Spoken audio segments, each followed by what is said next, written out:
All right, let's spend a little time now just going through some actual full ring play. I'm going to play some hands and try to touch on some of those concepts that were discussed in the PowerPoint overview.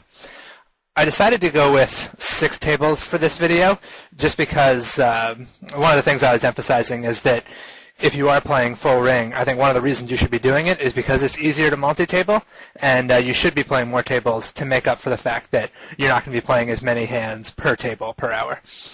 So I think it makes sense to try to play more tables, and we're only going to have about half an hour for this portion of the video. So I want to do what we can to get some good hands in here. Mostly 5-10 on stars. I got this one table of 2-4 just because I couldn't find enough 5-10 tables with open seats.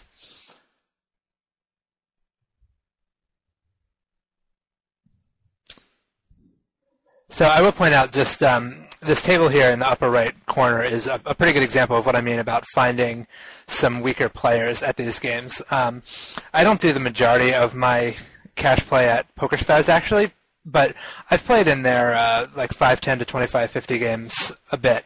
Enough that I think I'd recognize a lot of the regulars. And I'll say in this upper right-hand corner here, for a 5-10 game with mostly people having full stacks or close to full stacks, even this guy here, like the shortest stack at the table is $770, which is not bad at all, given the number of rat holers there are in the higher stakes stars games. I recognize something like half of these players. Deldar is a regular. Slamfire, I don't know. He's around a lot. He's not really a guy I mind having at the table.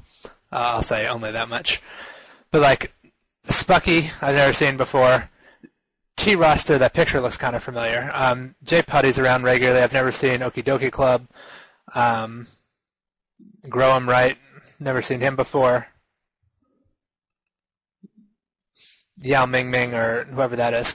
There's a fair number of people here who are playing reasonably sized stacks. So even if they're not awful players, they're not like super multi-tabling regulars who are playing 10 tables 10 hours a day or anything.